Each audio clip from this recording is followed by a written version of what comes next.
तो जी अस्सलाम वालेकुम ज़ोहैब अली रफ़ी सिक्योरिटी से। तो आज हम इंडेक्स के बारे में डिस्कस करेंगे। ठीक है, तो इंडेक्स ने आज हमें तकरीबन 802 पॉइंट का इंक्रीमेंट देखने को मिला है। तो अब ये आगे कैसा परफॉर्म करेगा, इसको हम थोड़ा सा इंडिकेशन देखते हैं। मैंने कल जो वीडियो बनाई थी उसमें मैंने बताया था कि ये एक डुअल डायरेक्शनल कैंडल बन चुकी है यहाँ पे। ठीक है, यहाँ पे ये एक डुअल डायरेक्शनल कैंडल है, इसकी बॉडी जिस तरफ फिल होगी मार्केट उसी तरफ जाना स्टार्ट कर देगी।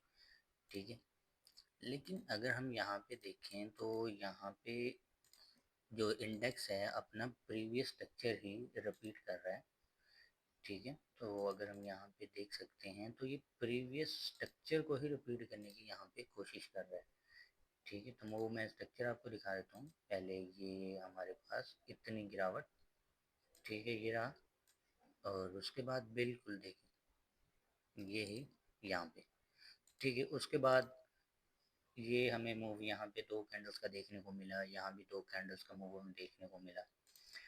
अगर तो ये हमें कल ऐसी कैंडल देखने को मिल जाती है इसमें इंडेक्स के अंदर पॉजिटिविटी के हिसाब से, यहाँ पे हमें एक ग्रीन कैंडल जो है वो देखने को मिल जाती है, देन इसका ट्रेंड जो है वो एक अप डायरेक्शन में ही रहेगा। ज़ाहिर सी बात, ओपनिंग हुई थी यहाँ पे, तो यहाँ पे इसकी जो है कल ओपनिंग होनी चाहिए, तो फिर इसका जो ट्रेंड है वो एक बुलिश ट्रेंड ही रहेगा। लेकिन अगर मैं आपको यहाँ पे एक रिपीटेशन, मतलब जो होता है इंडेक्स जो है वो अपनी हिस्ट्री को रिपीट कर रहा है, वो मैं आपको दिखा देता हूँ। यहाँ पे इंडेक्स जो है यहाँ पे अपनी हिस्ट्री को रिपीट कर रहे हैं। हम थोड़ा सा उसको यहीं से इंडिकेशन लेते हैं यहाँ तक, इसके हाई तक। तो हम यहाँ पे देखते हैं इसने हमें यहाँ पे एक बिल्कुल वैसा ही पैटर्न बनाया है जैसा कि यहाँ पे हमें देखने को मिल रहा है। तो हम ज़रा इसको एक अच्छे तरीके से ज़रा हैंडल कर लेते हैं, लगा देते हैं। ठीक है, तो इसका नेक्स्ट लेवल जो है 1,70,000 से ये हमें यहाँ तक दिखा रहा है, 1,70,553 पॉइंट पे। ठीक है, तो ये हमें लेवल दिखा रहा है अपना, बिल्कुल रिपीटेशन ऑफ स्ट्रक्चर ये यहाँ पे बना रहा है। देखें, यहाँ पे उठा फिर गिरा, फिर ये सारा मतलब एक प्रीवियस स्ट्रक्चर को ही यहाँ पे ये रिपीट कर रहा है। तो अगर ये हमें यहाँ पे ऐसा ही मूव देता है तो फिर उसके बाद हमें यहाँ पे गिरावट देखते हुए नजर आ सकती है, क्योंकि ये पीछे वाला स्ट्रक्चर जो है उसको रिपीट करने की कोशिश कर रहा है। ठीक है, अभी यहाँ तक तो इसने अपना स्ट्रक्चर जो है वो रिपीट कर चुका है यहाँ तक। मैं यहाँ पे इसको ख़त्म कर देता हूँ। तो यहाँ तक इसने अपना जो स्ट्रक्चर है वो रिपीट कर दिया है। अब इसके बाद नेक्स्ट ये दो मूव बचे हुए हैं, तो अगर ये इसको परफॉर्म करता है तो वेल एंड गुड, अगर नहीं तो फिर देखना पड़ेगा कि कल में इसमें हमें एक छोटी सी या तो बड़ी ग्रीन कैंडल चाहिए या छोटी सी रेड कैंडल चाहिए, ऐसी जो कि तकरीबन 400-500 पॉइंट का हमें डिक्रीजिंग देखने को मिले। ठीक है, और ऐसी हमें कल रेड कैंडल इसमें देखने को मिल सकती है, मे बी। तो अगर नहीं तो हमें फिर एक अच्छा खासा पॉजिटिव पैटर्न यहाँ पे चाहिए। हम कह सकते हैं कि हमें यहाँ से यहाँ तक की तकरीबन 1500 2000 या 1100 पॉइंट तक हमें इंक्रीमेंट देखने को मिलना चाहिए। ठीक है, तो आज कुछ स्टॉक्स हैं 5 जिनके बारे में मैं डिस्कस करने वाला था। ये अगर मार्केट अच्छी खासी परफॉर्म करती है तो ये इसका जो रेट है वो काफ़ी अच्छा हमें देखने को मिल सकता है। सबसे पहले हम चलते हैं ठट्ठा सीमेंट कंपनी लिमिटेड में। तो इसको हम अगर यहाँ पे देखें तो मैं कुछ आपको यहाँ पे पैटर्न्स वगैरह दिखाता हूँ जो कि मार्केट को एक बुलिश और बेरिश करने में बड़े हेल्पफुल होते हैं। ठीक है, वो मैं आपको यहाँ पे दिखा देता हूँ। ठीक है, ये एक पैटर्न बना हुआ है। अब पैटर्न बनने के बाद ये एक कंप्लीट पैटर्न होता है जो कि मार्केट को उठाता है। मैं यहाँ पे इसको ना थोड़ा ख़त्म कर देता हूँ ताकि ये ना हमें डिस्टर्ब ना करे। ठीक है, ये कंप्लीट पैटर्न है, 3 कैंडलस्टिक पैटर्न मिलकर एक बुलिश पैटर्न बनाती है, जिससे हमें पता चलता है यहाँ पे बायर एंटर हुए या फिर हम कह सकते हैं सेलर एंटर हुआ है। तो हम यहाँ पे देख सकते हैं ये एक ऐसा पैटर्न था, पैटर्न बनने की कोशिश की इसने। अगर ये वाली कैंडल हमें ऐसी देखने को मिलती, इसके ऊपर इसकी क्लोजिंग होती तो इस का जो हम कह सकते थे वो मूव ऊपर की तरफ ही रहता, लेकिन यहाँ पे हमें सेलर जो है लास्ट लास्ट मिनट पे, लास्ट टाइम पे हमें सेलर देखने को मिले, जिसकी वजह से ये रिजेक्शन हुई, ये पैटर्न फेल हुआ और अब कल ठट्ठा आएगा।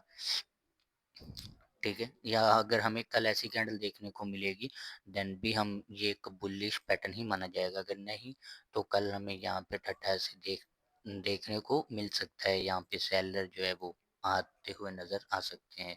ठीक है, तो ये ठट्ठा था और इसका जो टारगेट है वो हम यहाँ पे एक डिमांड लगा लेते हैं, डिमांड जोन, मतलब जहाँ से बाइंग आई थी तो हम यहाँ से यहाँ तक इसके लिए लगा सकते हैं। 112 तक का इसका टारगेट बनता है, अगर ये यहाँ से हमें बुलिश पैटर्न दे और फिर ऊपर जाना शुरू कर दे तो। ठीक है, तो ये हमें सबसे पहले ठट्ठा का मैंने आपको डिस्कस किया। अब हम चलते हैं पीएसओ के बारे में। ठीक है, PSO Pakistani state oil company है जो कि अच्छा, हम यहाँ पे बात करते हैं, ये एक ऐसा ट्रेंड था पीछे, हिस्टोरिकल को रिपीट करके हम न्यू डेटा को स्ट्रक्चर करते हैं, न्यू डेटा बनाते हैं, जिससे हमें पता चलता है कि मार्केट क्या करेगी नेक्स्ट। ठीक है, तो अब देखो ये और ये, ठीक है, ये इसी रेंज बाउंड के अंदर फंसी हुई थी। अब भी इसी रेंज बाउंड के अंदर फंसने, जैसे ही इस रेंज बाउंड से निकली है कैंडल, देखें कितना इंक्रीमेंट किया था इसने, 36 से तकरीबन 20 रुपए का इसने इंक्रीमेंट, 18 रुपए का इंक्रीमेंट किया था। ठीक है, फिर उसके बाद इसको चाहिए था ऊपर जाती, नहीं ये नीचे आई। ठीक है, नीचे आई, ये जो कैंडल बनी है इसको कहते हैं लिक्विडिटी स्वीपिंग। यहाँ से लिक्विडिटी स्वीप हुई, फिर ऊपर जाना शुरू कर दिया। अब मैं आपको बताता हूँ यहाँ पे कल क्या हो सकता है। ठीक है, ये है इसका हाई। ठीक है, इसके हाई को ब्रेक किया, लेकिन क्लोजिंग इसके हाई के ऊपर नहीं दी, बिल्कुल उसके साथ दे दी। अब जो है हमें यहाँ पे एक चीज़ जो है वो कल देखने को मिल सकती है, और वो हमें यहाँ पे एक रेड कैंडल ऐसी, ठीक है, और फिर उसके बाद हमें ये जो ट्रेंड है वो कंटिन्यू होता हुआ नज़र आएगा, वो भी एक बाय डायरेक्शन में। ठीक है, तो हमें जो है एक अच्छा खासा ट्रेंड जो है वो नज़र आएगा।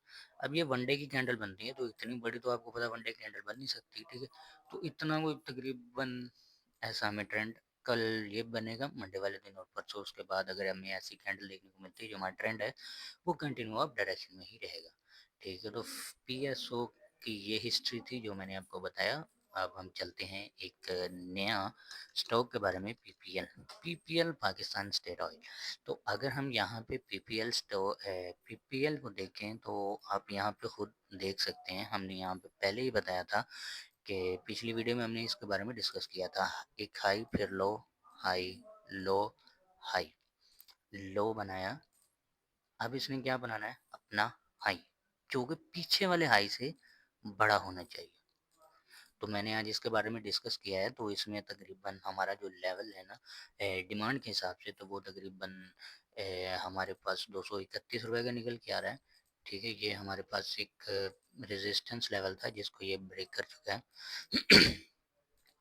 अब ब्रेक कर चुका है तो ज़ाहिर सी बात है अब इसका जो नेक्स्ट मूव है वो अब डायरेक्शन में ही रहेगा। अगर हम यहाँ पे बायर्स को देखें तो बायर भी काफ़ी स्ट्रॉन्ग है। देखो यहाँ पे बायर जो है वो अपने आप को यहाँ पे स्ट्रॉन्ग करते जा रहे हैं, देखो। ठीक है, लेकिन सेलर भी स्ट्रॉन्ग करते जा रहे हैं, तो हमें यहाँ पे एक पॉजिटिव पैटर्न देखने को मिला।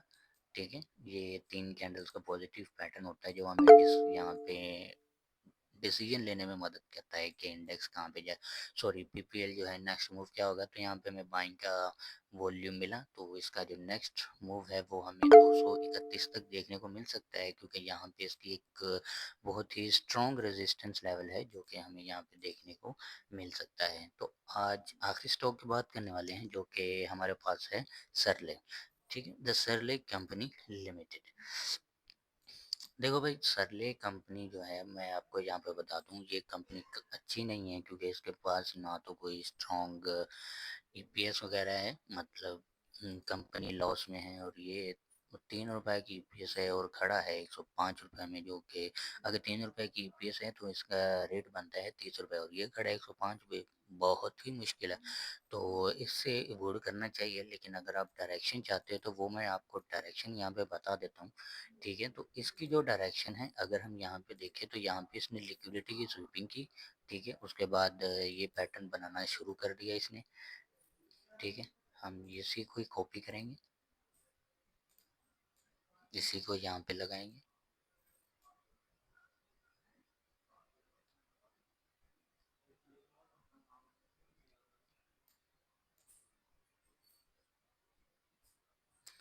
ठीक है, हम इसी को यहीं पे लगा देते हैं। ये लो, ये आपका यही पैटर्न यहाँ पे फॉर्म हो गया छोटा होने के बाद। ठीक है, तो अब यहाँ पे क्या हो सकता है, देखो यहाँ पे जब ये पैटर्न बना था तो उसके बाद हमें ये देखने को मिला था। तो मैं ये तो नहीं कहूँगा इतना बड़ा फॉल आएगा, लेकिन हमें कल यहाँ पे एक छोटी सी रेड या रेड कैंडल हमें यहाँ पे देखने को मिल सकती है। ठीक है, छोटी सी होगी जिसमें तकरीबन 2 रुपए या 3 रुपए तक मैक्सिमम साइड पे हमें जो है वो डिक्रीमेंट देखने को मिल सकता है, मतलब प्राइस इसकी गिर सकती है। लेकिन ये स्टॉक जो है अच्छा नहीं है। ठीक है, क्योंकि इसकी ईपीएस भी इतनी खास नहीं है, मतलब कंपनी कितने कमा रही है और ये किस एरिया पे, तो ये सब खास नहीं है, तो इसलिए इसको अवॉइड करना चाहिए इस वाले स्टॉक से। लेकिन स्पोर्ट पे है, तो स्पोर्ट पे जो है अभी ये जैसे ही सपोर्ट पे आया था तो एक अच्छा मूव दिया था, तो अब ये उसके बाद इस मूव से उठना थोड़ा सा इसके लिए डिफिकल्ट होगा। अगर हाँ, अगर ये हमें यहाँ से कोई अच्छा एक ये सपोर्ट जो है ये ले सकता है, अगर यहीं से उठेगा तो फिर हम चांस ले सकते हैं, क्योंकि ये पिछली दफ़ा भी इसी स्पोर्ट से ही उठना शुरू हुआ था। ठीक है, तो फिलहाल इसमें हम कुछ चांस नहीं ले सकते।